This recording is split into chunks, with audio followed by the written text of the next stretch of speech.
Welcome to Grand Cayman in the Caribbean. We're about 200 miles south of Cuba, and you're probably wondering what kind of wine they make down here. But I'm not here for the wine. Actually, I'm here for the rum. Any good adventure is about blending in with the locals. Sometimes that means blending up a few fruity drinks, too.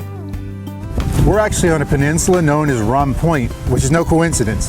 The area was named for rum barrels that used to wash up here from colonial-era shipwrecks. The Caribbean Islands, the West Indies, and Latin America are the birthplace of rum, and the history of this drink is one of controversy. Rum is made from sugarcane or molasses, and slavery existed in large part because of sugar production. Colonial Americans had quite the thirst for rum, drinking up to 3 gallons per person per year. A triangular trade was established where slaves from Africa were brought to the Caribbean sugar plantations in exchange for rum and molasses. Rum really got its start in Barbados. In fact, there's only one distillery on the island of Grand Cayman, Cayman Spirits Company. What makes these guys interesting is that they have a unique method for aging their rum. Walker Romanica is an owner and distiller at Cayman Spirits Company. Seven Fathoms Rum is the first rum ever made here in the Cayman Islands, but even more unique than that, it's a very special spirit. It's actually the first spirit in the world to be aged under the sea. So the idea for Seven Fathoms actually came from a time when they would make rum and they would store it on the ship. And over time they realized the rum on the ship aged better than the same rum sitting on shore.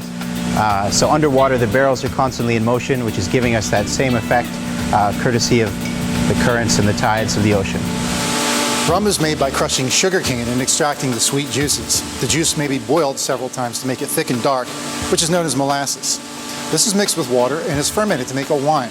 And from there, the wine is placed in a copper still, like the one behind me, where it's boiled and the alcohol is extracted to a much higher concentration, which is what this is right here.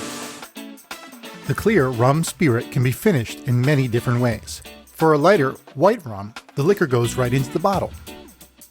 For a darker, more complex rum, it ages for many years in an oak barrel. This is where dark rum gets its color and its additional flavors. Some distillers also add spices and even caramel for sweetness. Walker, thank you very much for showing us around here. Can we go in and taste some rum? Absolutely. Awesome, thank you. Let's go. In addition to the Seven Fathoms brand, Cayman Spirits Company also produces the Governor's brand, which is a local staple. This is where you're going to get your best chance to taste the original sugarcane flavors that are in the spirit. Right, makes sense. So this is a traditional white rum. That is nice and clean.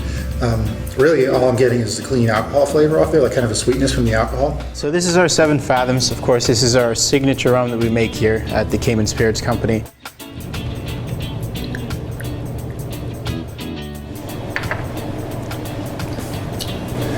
More of that molasses flavor and some of the butterscotch too, I think, that we smell coming off of that still in there. This one I can see just right on the rocks.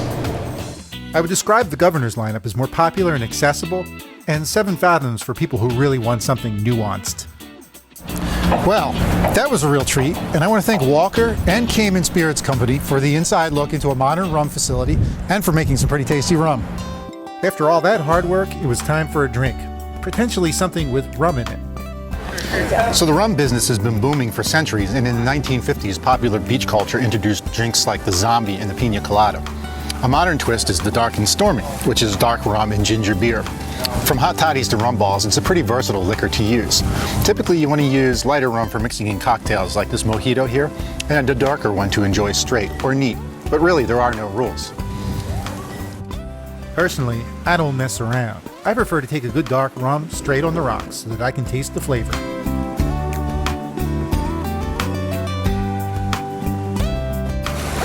So I hope maybe I've given you a little more insight into this beverage, and now you'll do a little rum expedition of your own.